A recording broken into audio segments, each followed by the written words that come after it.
Au chapitre économique à présent, le bilan de la loi Robien sur la défiscalisation des investissements immobiliers est plus que contrasté. Le dispositif qui avait été adopté en 2003 et reconduit ensuite permettait aux propriétaires de louer un bien et de déduire de leurs impôts une partie du prix d'achat. Alléchante, la mesure a conduit tout de même assez souvent à des escroqueries, comme nous l'expliquent Olivier Sibyl et Olivier Calmet. Donc voilà l'appartement. Depuis 2 ans, Christian Piot est propriétaire d'un appartement désespérément vide. Ça nous a été vendu pour du haut standing. Voilà la vue qu'on a sur l'extérieur. On s'aperçoit que le mur est tagué depuis le départ. Bon, on voit aussi les aménagements des bords, balcons avec des affaissements sous les balcons. Finition visiblement bâclée, moisissure. Un problème d'humidité, d'étanchéité avec l'extérieur. Ce 3 pièces de 67 mètres carrés acheté 220 000 € n'a pu être loué que quelques mois.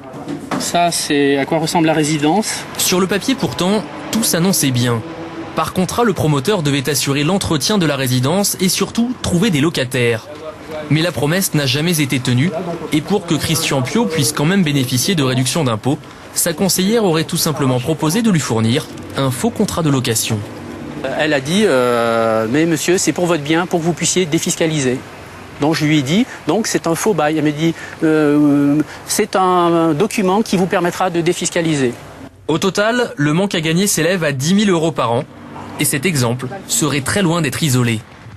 Adoptée en 2003, la loi Robien visait à relancer la construction de logements en France, en offrant des baisses d'impôts aux propriétaires mettant en location leurs biens pendant au moins 9 ans. Le succès a été rapide, plus de 200 000 logements ont vu le jour. Mais certains ont été construits à la va-vite sans étude de marché, dans des zones déjà saturées. Cette autre résidence, par exemple, que nous avons visitée près d'Évian, est toujours à moitié vide. En haut, au premier sont partis aussi. Voilà, tout le monde s'en va. Les caves ont été inondées, la piscine n'a jamais fonctionné et les propriétaires qui ont revendu ont perdu plus de 40 000 €.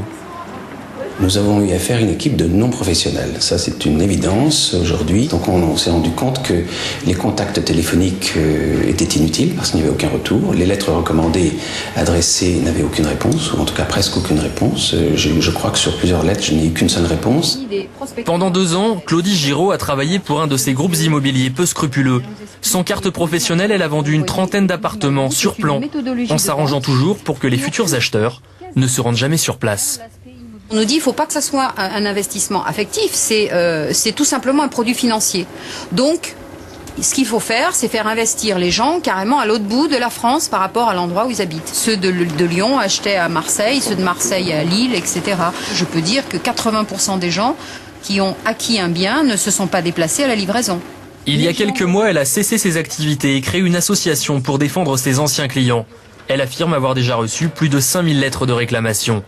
Ce chiffre, la Fédération des promoteurs ne le conteste pas, mais elle estime que ces problèmes ne seraient le fait que de quelques rares groupes financiers. Le de Robien reste un excellent système.